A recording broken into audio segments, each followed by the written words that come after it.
I wanna go to Sedona again. 西澤ロイの頑張らない英語。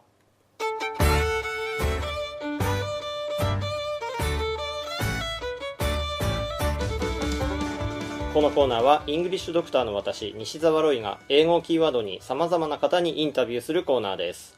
このコーナーは社会貢献型レストラン予約アプリテーブルクロスの提供でお送りします。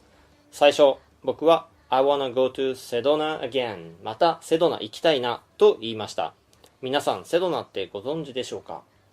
アメリカのアリゾナ州にある町でスピリチュアルな癒しの町として結構有名ですよね。私はセドナに3年前に行ったことがあるんですけれども、本日のゲストはそのセドナから来てくださいました。こちらの心のゴミを掃除する方法という本を出してもいらっしゃいますセドナ在住のスピリチュアルティーチャークレッグ・ジュンジュラスさんです。ということでここからは英語でインタビューさせていただきましょう。Craig, it's such an honor to have you on this program. Oh, thank you for inviting me. Thank you. Would you introduce yourself? My name is Craig Junjulis.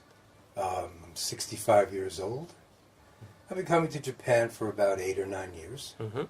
I originally from New York. I was a laboratory technician, big corporation, and then became a metaphysical teacher, spiritual teacher. And I've done many jobs. I built houses in Sedona. I was a maintenance man in Manhattan in a big building. So I have a very varied background. And now you're mainly a spiritual teacher?Other people call me that. I teach creativity, opening the mind and the heart. And when you do that, you end up becoming more spiritual. But that's not my goal. Okay. So in Japan, you have like seminars and group sessions? Yes. I do small groups, large groups. And I'm using intuition, creativity, and energy, conducting energy.Using self-hypnosis to prepare myself, and then I give information based on what that group needs at that time for their next step. Not where I want them to go, but what's your next step naturally. So you help them? Yes, by opening the mind more. I see. So how many times have you been in Japan?When I started coming, I started at a convention, ISLIS, International Society for Life Information Science, as a volunteer speaker. And then people asked me to come back to do more classes and sessions. So I was coming 4 times a year. Now I'm coming 3 times a year for about 6 weeks each trip. Okay.So, what's your favorite Japanese food? Actually, I like the spring rolls the best. Spring rolls? Yeah, they're sweet, they have vegetables in it. And then, like today, I'm going to go get spring rolls and salmon sushi. Salmon sushi? Yeah. Wow, sounds great. Okay. I believe that English learning Japanese people are future leaders of Japan.Or future leaders of the world. And that's why I want to hear your advice or messages, about how we could live a better life. Okay. And what do you think about Japanese people? Well, I like them fine. When I first came here, I was confused. I didn't know what to think.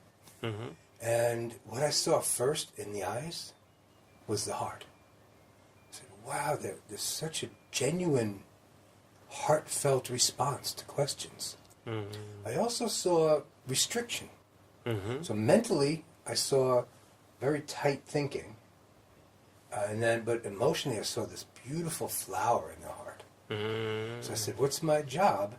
Well, expand the mind, and they'll realize they have a spiritual heart on their own.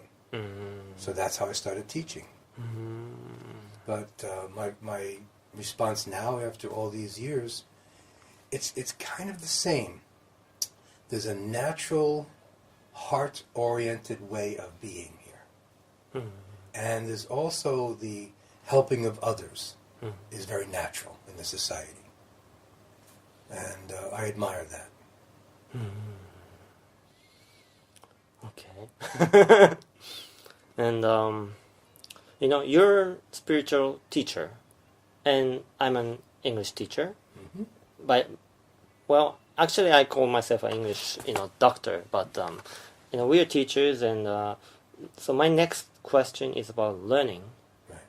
And what is the most important thing when someone tries to learn something? Okay. First of all, realize that you have an incredible capacity. No matter what you study, if you go deep enough into it, if you immerse yourself, you expand like a sponge in water. You grow as you take on more information. You get larger mind. So I'd say the most important thing is to realize that when we were children, we had millions and millions of neural pathways going through the brain. You look at something, you feel something, you hear something, and everything is new. Then you go to school, and the teacher asks a question, and if you say, "Oh, I had a dream last night," they say, "Don't talk about your dreams. Don't talk about your emotions." So in school, we're taught to be like everybody else. So we kind of lose that creativity, that uniqueness, and we actually, as adults, we shut down about half of our brain, half of our pathways. Now, if you're being told in school, memorize what's on the board, don't tell me about your creative ideas, then you throw away your creativity. And you use the pathways of logic, of memory, and you shut down the emotional part of language and learning. So what I do in my work is I just reopen the old pathways, which are childlike, innocence, creativity, wonder, and experimentation. So if someone is learning a second language, that to me says they're already opening, going beyond the boundaries, trying to be more. So they're opening the mind. So like a glass, the more open it is, the more comes in. If it's already full of old things, you can't get much more in it. So I'd say the main thing is approach learning with an open mind, the way you would read a book or watch a movie. When you watch a movie, you're not saying, "Is this real? Is that real?" You're just saying, "Wow, I am affected this way. The movie made me feel this, and it made me remember that, and it made me imagine this," and creates new thinking inside you. So the main thing is explore, experiment, open. Yeah, many English learners just translate English into Japanese. Maybe they use old thinking. Right. Well, if you're learning piano, driving a car, the first thing is learning how to operate. So you're looking at the notes, trying to remember what that means, moving your fingers to match the notes. But once you learn the basic language, then go to the next step, the emotion of the song. And eventually, first you start playing piano like this, like a robot, but then eventually your eyes are closed, your fingers know what to do, and you're in the song, you're in the music, in the passion of it. So as you're learning English, when you get used to a certain section, now expand it and use it romantically, use it creatively. Have fun with it. Sing a song with it. And that opens the old pathways. Yeah, it's maybe a little hard to learn that in Japanese English schools. Yes. Yeah. Well, you're teaching basic piano. But then once they learn the language, now watch an English-speaking movie. You'll miss some of the meanings, but you'll be getting the emotions. Here's an example. I don't speak Japanese. I tried learning languages in 7th grade, 8th grade. I have dyslexia and a bit of autistic spectrum. I have a very different brain. Memorization is not easy for me, even now. When I'm doing a class and the person's talking to the translator, I said, no, look at me. you're speaking to me, so I need to feel your emotions. I need to see your eyes and get the message that way. I don't understand your words, but I feel what you're feeling. So that's the second level of the language, is the emotional content. So I say, tell me, look at me, and let the translator do their job over here. And what happens is, I start to get images as they're speaking. I start to feel sadness in my heart. I start to feel a tear in my eye. I don't know what the words meant yet. And then the translator says, oh, her husband died last year. I'm already crying for him, but I don't know what the words mean. So there's the learning the language, learning the notes, and then there's the song and the passion. So in the school, you're learning how to play the music, and then practice using it in different ways. Okay, thank you. And okay, we're running out of time, and what is your message to the listeners of this program? Okay. Realize that you're in a country that's very powerful. It's an island. It's where 4 tectonic plates come together.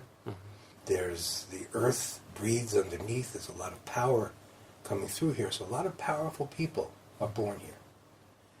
So as you learn English, look at the world, look at your life, and say, what can I do? What's more?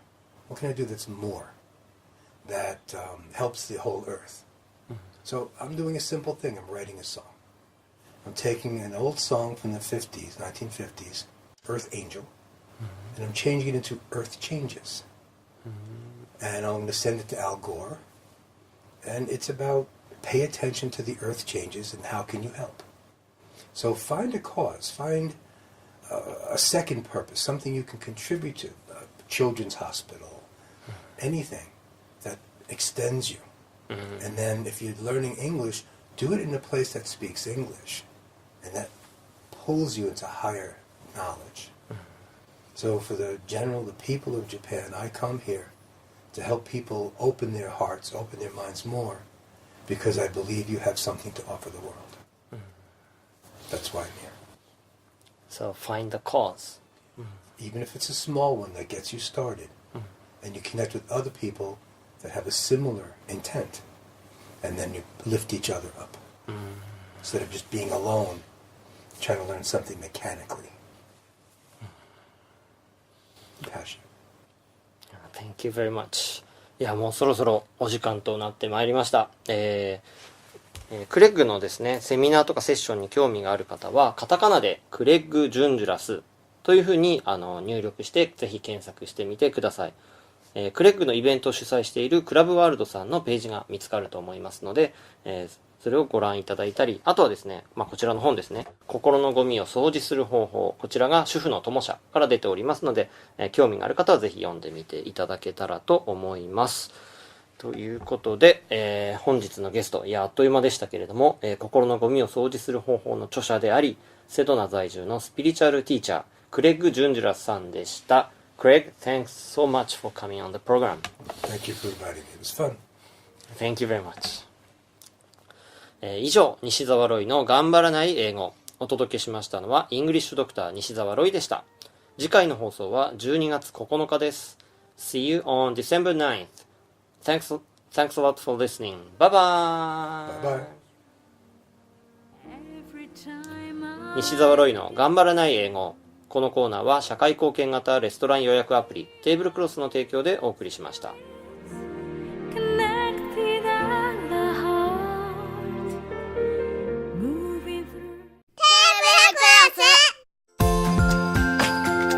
あなたのレストラン予約が子どもたちの給食になるアプリができました。テーブルクロスを通して予約をすると、途上国の子どもに給食が届きます。テーブルクロスアプリで検索。